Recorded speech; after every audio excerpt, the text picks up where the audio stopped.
In today's murder case, we're going to delve into the real story of a murderer, Bryan Kohberger. The real case takes place in Moscow, a small town in the northwestern part of Idaho in the United States. On November 13, 2022, 4 college students from the University of Idaho were brutally murdered. The killing has caused a heated discussion in the United States. Madison Mogen, a 21-year-old from Oregon, is the only child in her family. She moved to Idaho with her family when she was just 2 years old.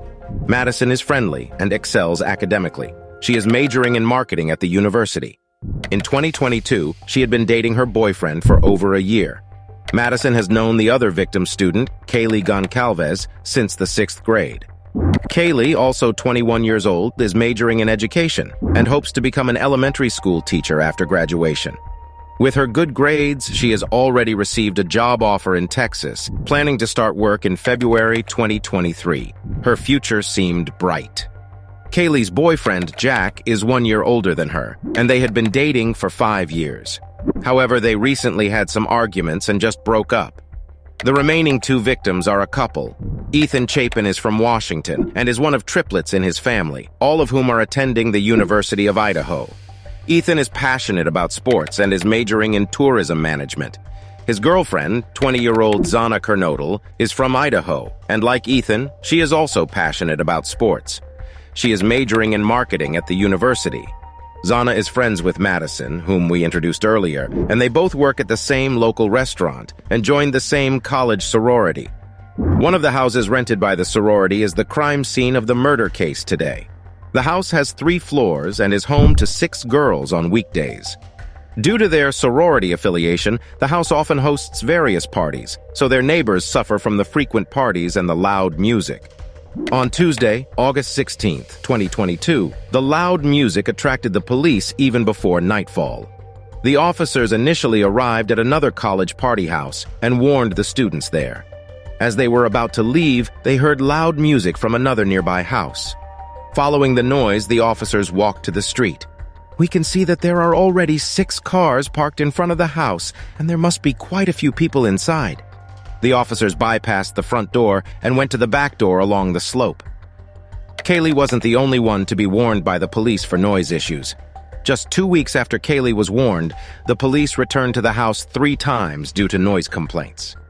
On September 1, 2022, officers arrived at the street at almost 9 p.m.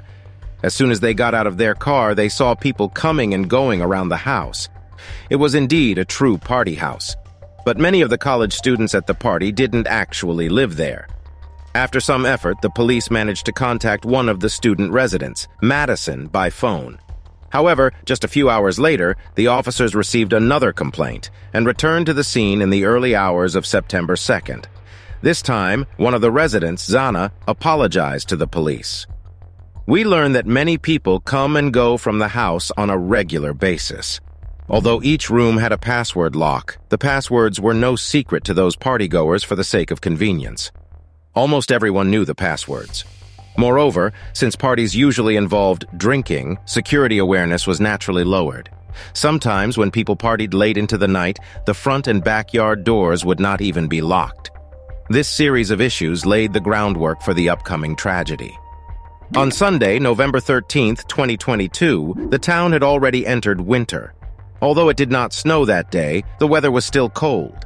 Since it was Saturday, the day before, everyone had stayed up late, so on Sunday, people usually woke up late. Dylan and Bethany, who lived on the 1st floor, didn't wake up until almost noon. Groggily, the 2 went to the 2nd floor for breakfast, only to stumble upon the worst nightmare of their lives. Ethan and Xana, who slept on the 2nd floor, were covered in blood and lifeless on the bed. The panicked duo screamed in fear and ran to the 3rd floor trying to find Kaylee and Madison for help. However, they discovered that the 2 girls on the upper floor were also lying in pools of blood. At this point, Dylan and Bethany were completely terrified. One of them fainted, while the other, trembling, picked up the phone and called a friend.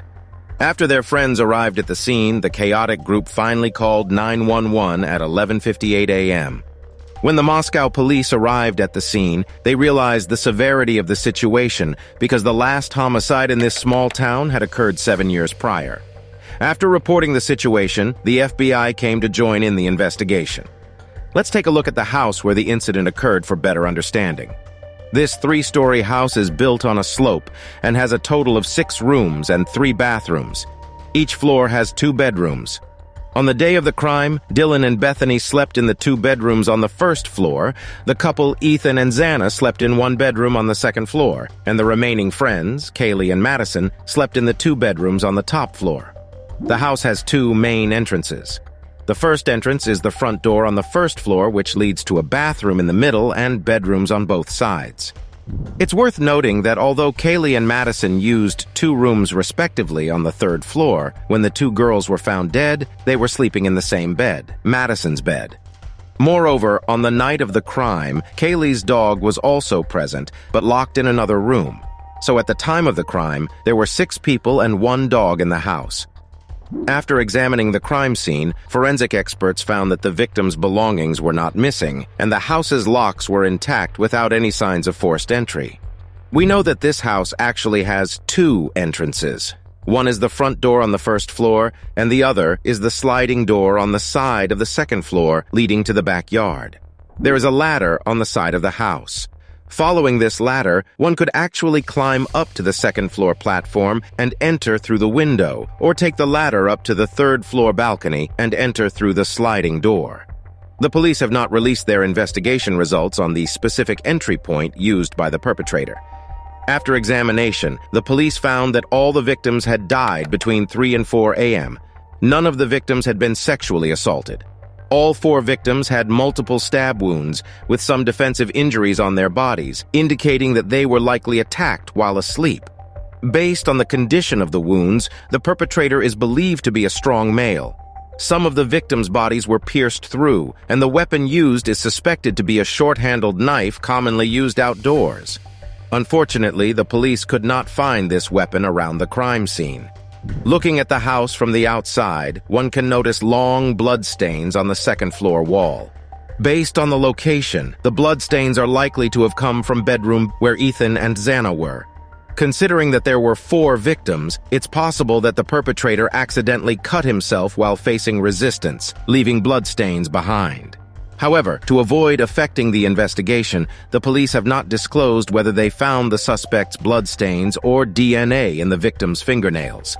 They only mentioned that they found the suspect's DNA at the crime scene, but after comparing it with the DNA database, no match was found, indicating that the perpetrator had no prior criminal record.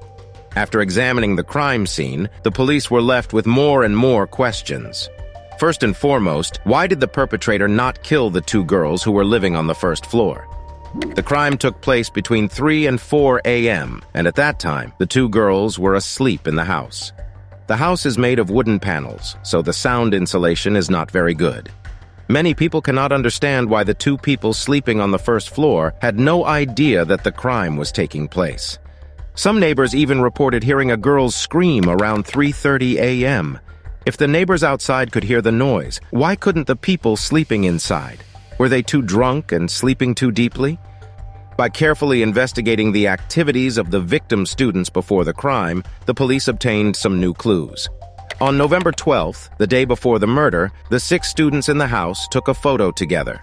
Everyone in the photo looked very happy. That night, as it was a weekend, all 6 people in the house went out. Dylan and Bethany each attended different parties and returned home around 1 a.m. Ethan and Xana went to a fraternity party at 8 p.m. The couple returned home around 1:45 a.m. As for Kaylee and Madison, they entered the local bar Corner Club at 10:20 p.m. and left around 1:30 a.m. The 2 girls were chatting and laughing along the way, even talking about a boy named Adam. Security footage showed that at 1:40 a.m., the 2 girls arrived on foot at a local food truck. The food truck, a converted truck that live streams its food sales on the internet, is very popular among local college students. In the video, Kaylee, the girl in the white hoodie, ordered a carbonara. We can see a man in a hoodie not far behind her, looking somewhat quiet and occasionally glancing in Kaylee and Madison's direction. A few minutes later, the hooded man exchanged a few words with a man drinking beer nearby. After receiving their food, Kaylee and Madison got into an Uber. Surveillance footage shows them leaving the food truck's monitoring range around 1:45 a.m., marking the last images of them alive. After seeing the girls leave, the beer-drinking man pointed in their direction, informing the hooded man. So the hooded man followed the girls in the direction they had left. The Uber driver later confirmed that Kaylee and Madison arrived home at 1:56 a.m. So between 1 and 2 a.m., all 6 students who were out that night had returned home. What happened afterward remains unknown. However, we do know that between 2:26 and 2:44 a.m., Kaylee made 6 phone calls to her ex-boyfriend Jack, and then between 2:44 and 2:52 a.m., Madison made 3 more calls to Jack. This may explain why the 2 girls slept in the same bed that night. Perhaps Kaylee wanted to reconcile with Jack, but he didn't answer, so her friend Madison also tried calling him from her phone. It's unclear whether Jack was asleep or had another reason for not answering. But at 2:52 a.m., Kaylee made one last call to Jack, which also went unanswered. It's certain that Kaylee and Madison were still alive at 2:52 a.m. According to the forensic examination, the victims were killed between 3 and 4 a.m., meaning that the earliest possible time they could have been attacked was just 8 minutes after their last call. Coincidentally, if the crime took place around 3 a.m., a police officer's body camera nearby might have captured some footage of the incident, because at that time, several college students were drinking on the lawn. The police discovered that some of the drinkers were under 21 years old. From the camera footage, we can see the house where the crime occurred, with the lights still on at around 3 a.m. Were Kaylee and the others still awake that time, or had the killer already murdered them with the lights on? By interviewing nearby neighbors, some reported hearing a girl's scream around 3:30 a.m., which matches the time of death given by the forensic examination. Another neighbor mentioned that when he was walking his dog around 8 a.m., he saw the front door of the house on the first floor open. This suggests that Kaylee and Madison, the last to enter the house that night, may have forgotten to lock the door, allowing the killer to enter the house effortlessly. The killer first murdered Ethan and Xana on the second floor, then moved to the third floor to kill Kaylee and Madison. It's strange that the killer would go directly to the second floor if they had entered through the front door on the first floor, bypassing the 2 girls on the first floor. Alternatively, the sliding door at the back of the second floor might have been unlocked, so the killer entered the house from there. After killing Ethan and Xana on the second floor, the killer went to the third floor. While being attacked, the girls on the third floor fought back and screamed for help. Their cries and screams may have deterred the killer, who spared the girls on the first floor and fled the scene after the murders.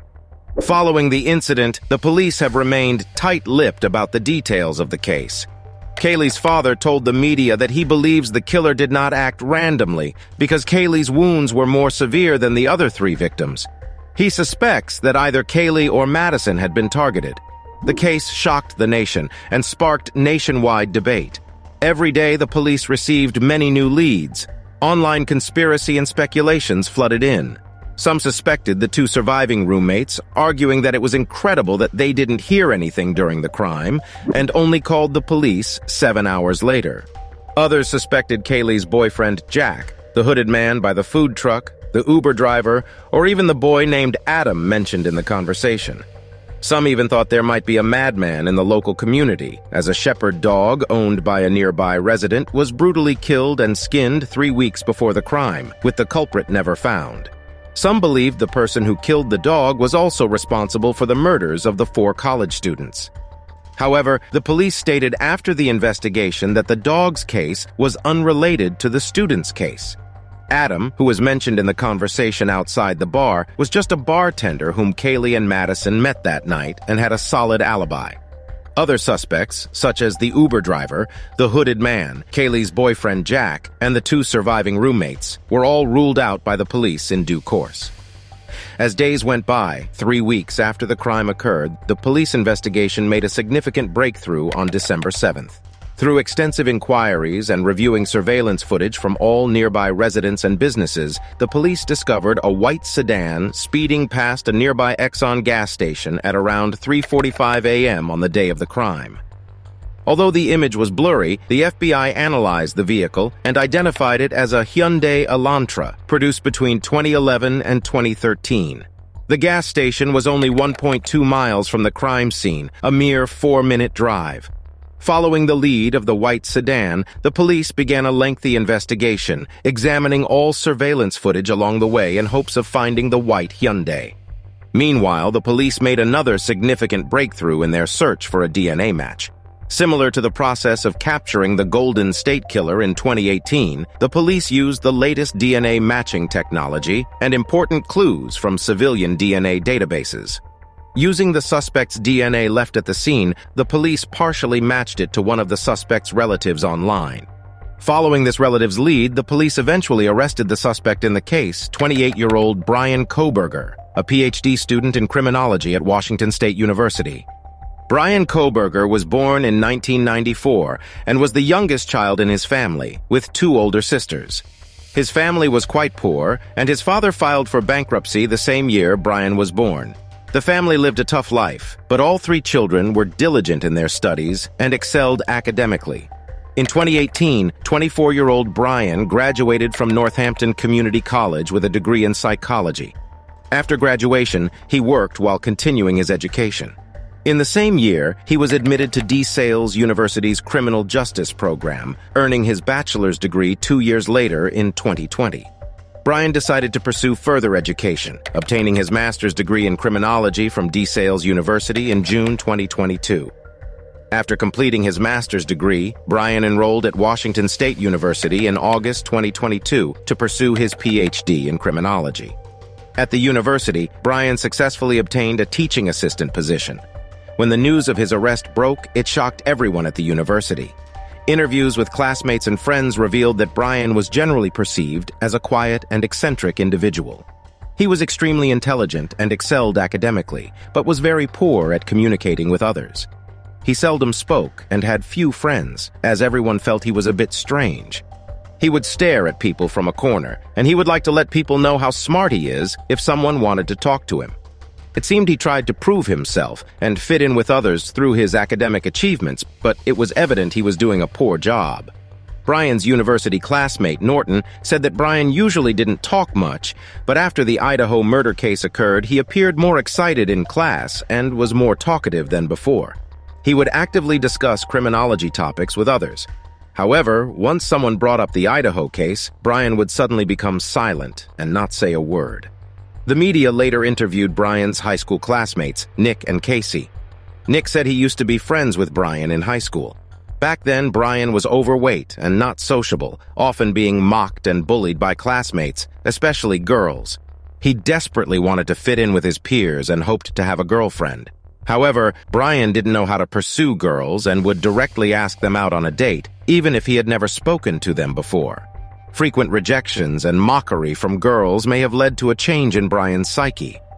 Nick also revealed that at the age of 14, Bryan's family went bankrupt for the second time.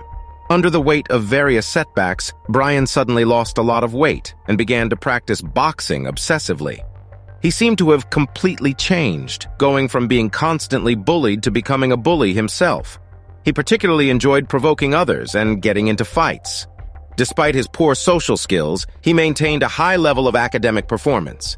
In addition to Nick, Bryan's high school mate Casey mentioned that during his part-time job as a school security guard, Bryan made headlines for saving a colleague's life who suffered an asthma attack while on duty. Although Bryan was a man of few words, Casey could not believe that her former friend would commit such heinous crimes. Unlike Casey's opinion, bar owner Jordan expressed a strong dislike for Bryan, who was a regular customer. Every time Bryan came to his bar, he would approach young women, asking who they were with and where they lived. When rejected, he would sit alone, staring at the girls with an unsettling intensity. This happened too many times, leading many female customers to complain about Bryan's bizarre behavior.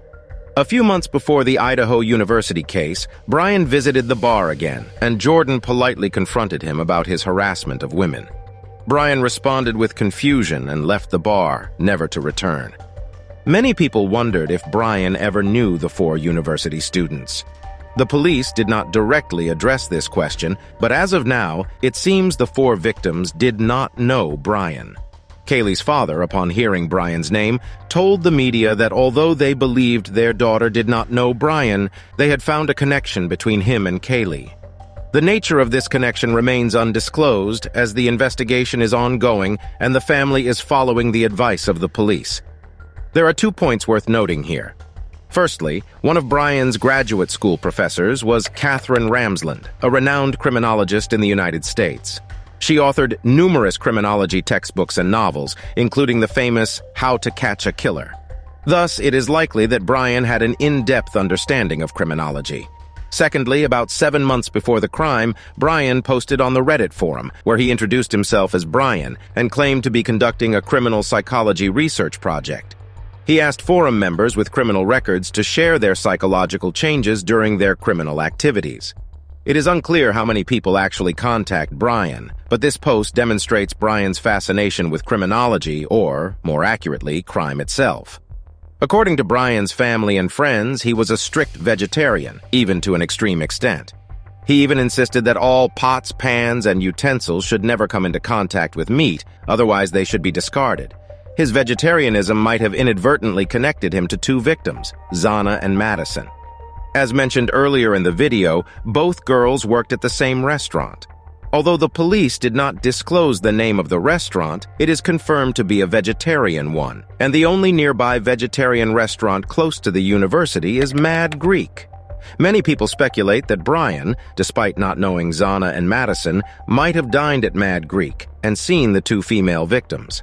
At this point, various emotions might have overwhelmed him, from his unfortunate experiences in high school to being mocked for his weight, bullied, and rejected by all the girls.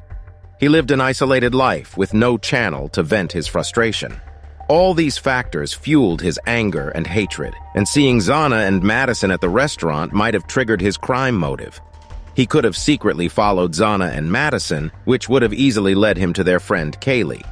Upon discovering that the girl's residence was only a 15-minute drive from his current university apartment, he became more determined in his plan. After familiarizing himself with the girl's routines and living environment, Bryan finally decided to take action. He bought the murder weapons and chose the early hours of the weekend for his attack. Before starting his mission, he had already arranged with his father to go on a road trip together. They planned to drive from Washington State all the way back to their hometown in Pennsylvania. So after killing 4 university students in the early morning of the 13th, Bryan drove back to his university apartment.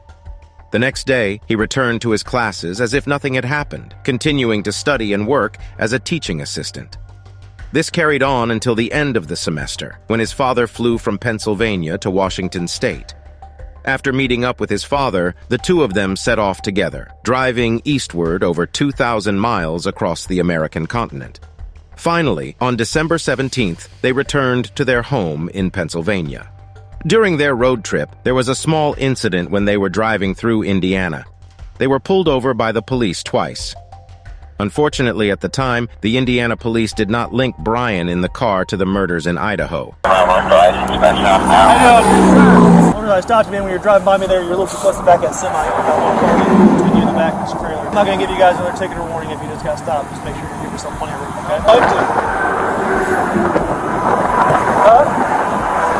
okay?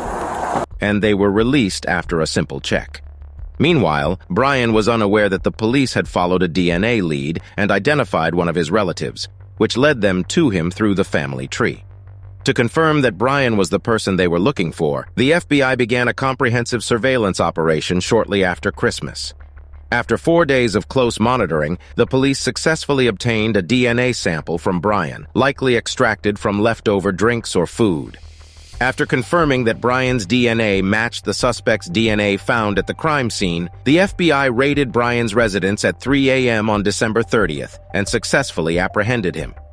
The police subsequently conducted a thorough inspection of Bryan's university apartment and took away some evidence. However, they did not disclose what they found. Since the crime took place in Idaho, he will be extradited from Pennsylvania to Idaho for trial. However, Bryan claims to be innocent and is eager to prove it to the world. One important detail to note is that when the police arrested Bryan, his first words were, "Did you catch the others?" This statement can be interpreted in many ways. Some believe he was trying to mislead the police, making them think that he had accomplices. Others suspect that he might have had help, just like the case of serial killer John Wayne Gacy, who had killed 33 young men, and asked the police if they had caught anyone else when he was arrested. Given that Bryan studied criminology, it's assumed that he is well acquainted with some famous serial killers. Thus, many people believe that by saying these words, Bryan was comparing himself to John Wayne Gacy and possibly aspired to become a serial killer like him. The investigation into Bryan's case is still ongoing. Although the trial has not started and no verdict has been reached yet, most people, including the police and FBI, have already concluded that Bryan is the sole perpetrator of these crimes. The missing pieces of the puzzle and the big picture of the case are waiting to be revealed as more evidence is uncovered by the court.